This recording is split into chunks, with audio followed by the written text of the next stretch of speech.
We're joined from Beirut by political analyst Khaled Zein Eddine. Welcome, sir, to Qnews.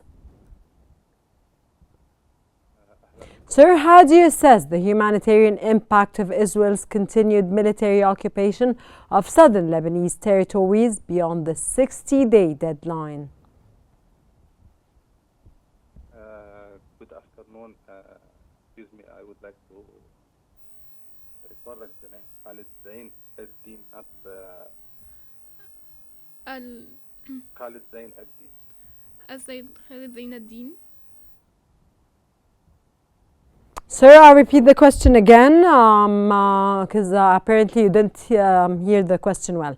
Sir, how do you assess the humanitarian impact of Israel's continued military occupation of southern Lebanese territories beyond the 60-day deadline?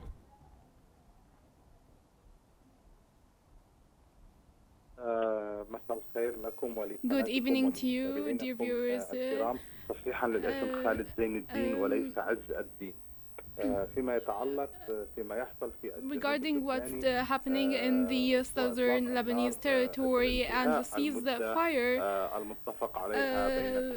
agreed upon between Lebanon and Israel with U.S. sponsorship and an international cover.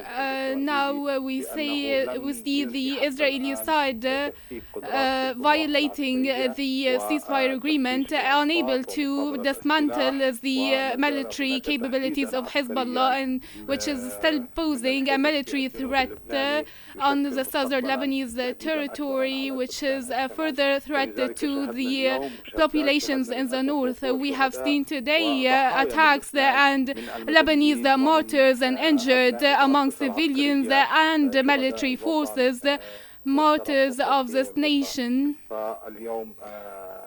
So today the international community is facing a test to impose the commitment on Israel under the agreement to withdraw from the Lebanese territory and to leave the way to the national Lebanese forces represented in the army to be deployed across the Lebanese territories, especially in the south. Sir, what are the implications of the targeting of Lebanese civilians and army soldiers attempting to return to their border villages and towns by the Israeli occupation forces?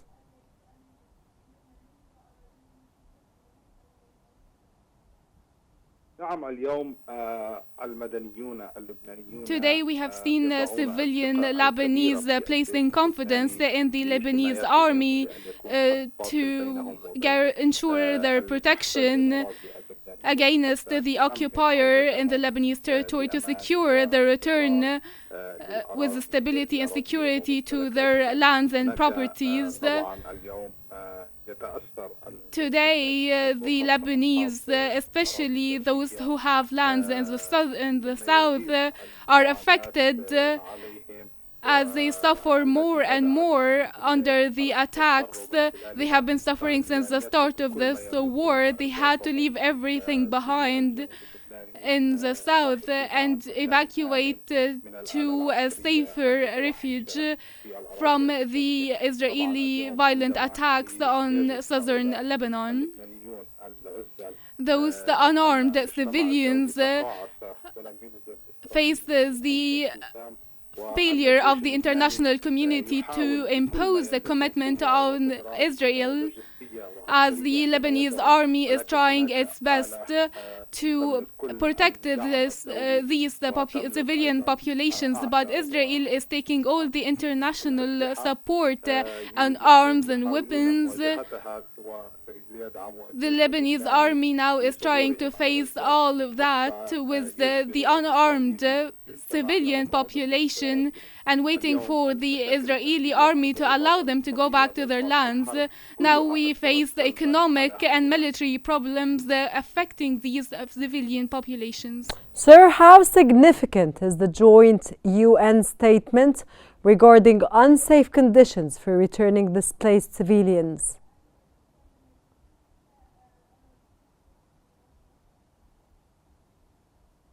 عفوا هل يمكن إعادة السؤال؟ لم أسمع. How significant, sir, is the joint UN statement regarding unsafe conditions for returning displaced civilians or citizens, sir?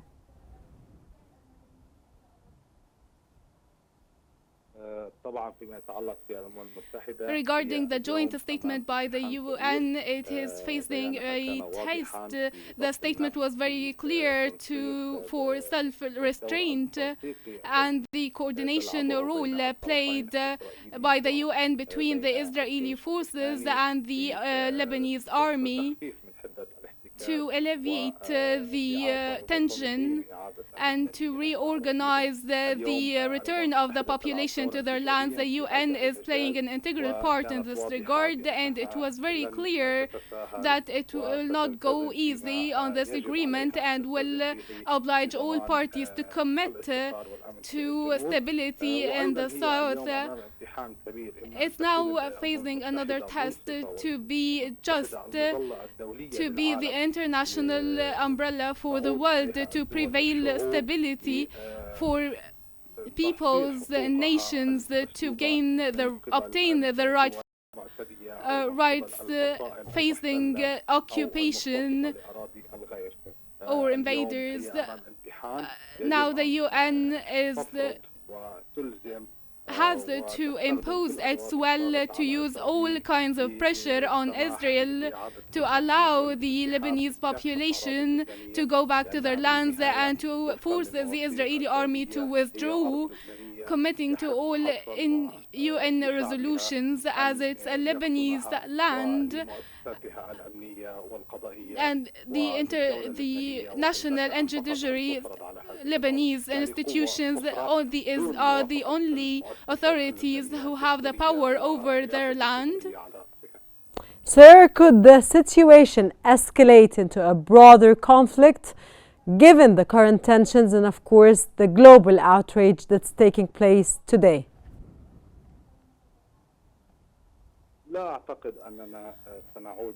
I don't think we're gonna go back to open war again between Lebanon and Israel, because now we have international Arab and Gulf cover committing to reconstruction and reinforcing security and peace. It is also a test to the Arab world and the GCC and for the USA and France and all the states and entities who supported electing a new president and moved towards restoring stability to the constitutional Lebanese institutions. A call for an open war will lead us to a new Israeli violation that only aims to postpone their withdrawal from Lebanese lands, but this is inevitable. We have seen them attacking populations and properties and green areas as they need to create a buffer zone to secure their powers. Sir, what diplomatic measures can Lebanon pursue to ensure compliance with the ceasefire agreement?